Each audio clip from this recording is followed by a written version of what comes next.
Helix Update 3.1 is here, and usually I like to go down the entire list and just provide a condensed summary of all the new added features. I was beat to it this time by John Cordy and Steve Starlacci. They both have great videos on that. Go check that out if you want the entire rundown. In this video, I'm going to share my own condensed list of my favorite features from 3.1, how I'm using it, and why it's a big update for HX Stomp and Stomp XL users. So if you haven't updated yet, I highly recommend doing it right away. It seems like it's a pretty stable update. 2.7 to 2.8, there was a lot of changes in just kind of the core construction of the unit.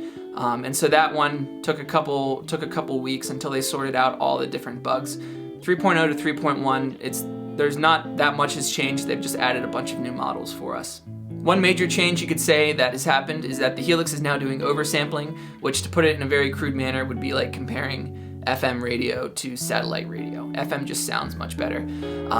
Essentially, you're getting higher fidelity, a lower signal-to-noise ratio, less aliasing.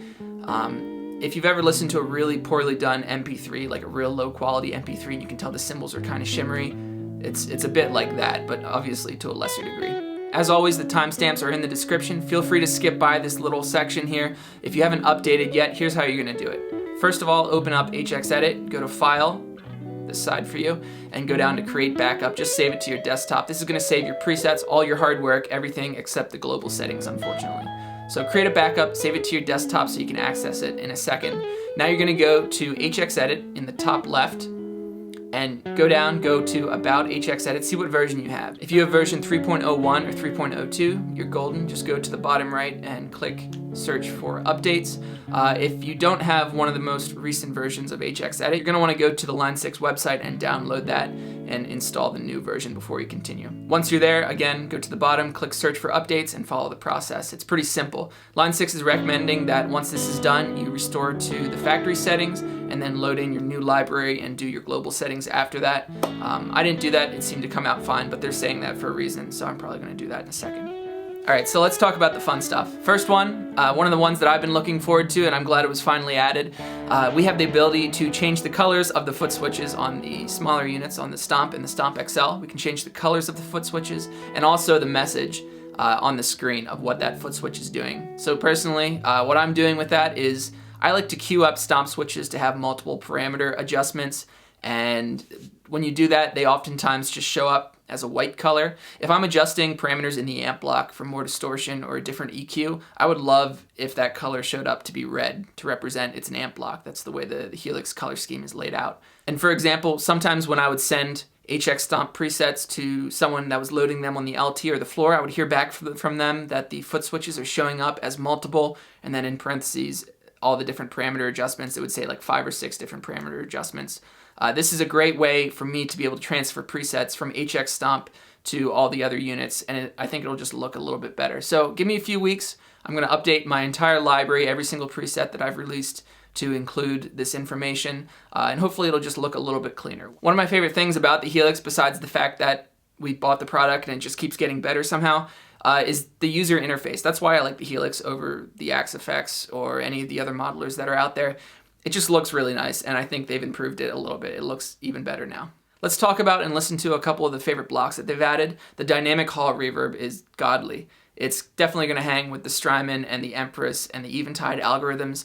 About a decade ago, I had bought the Blue Sky by Strymon, which is their smaller reverb, and that has one of the best hall and plate verbs I've ever heard. As soon as I got that pedal, I found this really sweet modulated hall verb, and to this date, I haven't been able to replicate that in my DAW, with my Empress reverb, or in the Helix. And I think I'm happy to say that this dynamic hall reverb gets pretty close to what I was looking for with the other one. I printed that reverb on so many recordings with my Originals band that I feel like if I went out to play a show without the Blue Sky at this point, something would definitely be missing. And so the addition of this beautiful hall reverb in the Helix has made me very happy.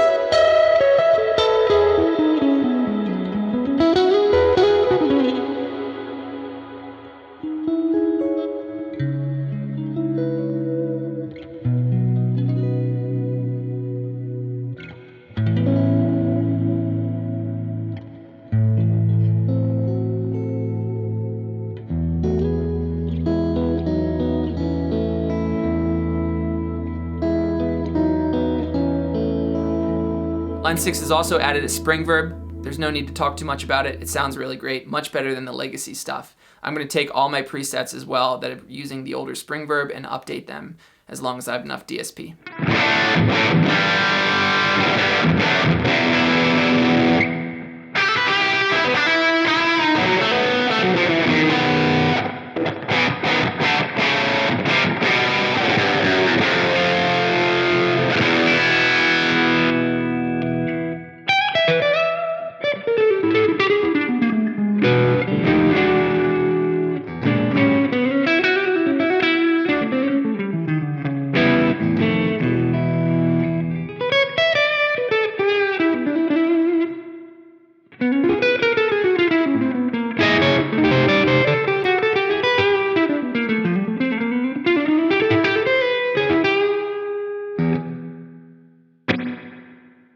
And finally, one of the other things I'm psyched about is just the addition of a really nice kind of tape modulation. They call it the retro reel. You can add saturation, the wow and flutter of a tape machine. And essentially, if you've ever used the Strymon Deco, just think that.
Now this video was just a condensed list of my personal favorites. There's plenty of stuff that I missed.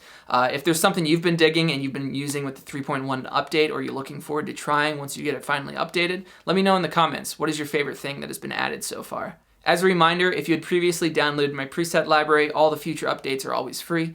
So just open that introductory PDF that you received with the initial download, find that first Google Drive link, and that'll be a folder with the updated library in it. That's how you can keep yourself up to date going forward. If you haven't gotten that yet and you're thinking about it, check it out. The link's in the description. If this video was useful to you, do me a favor, maybe hit the like button and consider subscribing to the channel. Helps me out, and it'll help recommend this video to other people that it might be useful to. I have a ton of other Helix presets, free presets, paid presets and stuff, and plenty of tutorials and walkthroughs on this channel that you can find floating around. Thanks for checking out the video again, and take care. I'll see you in the next one.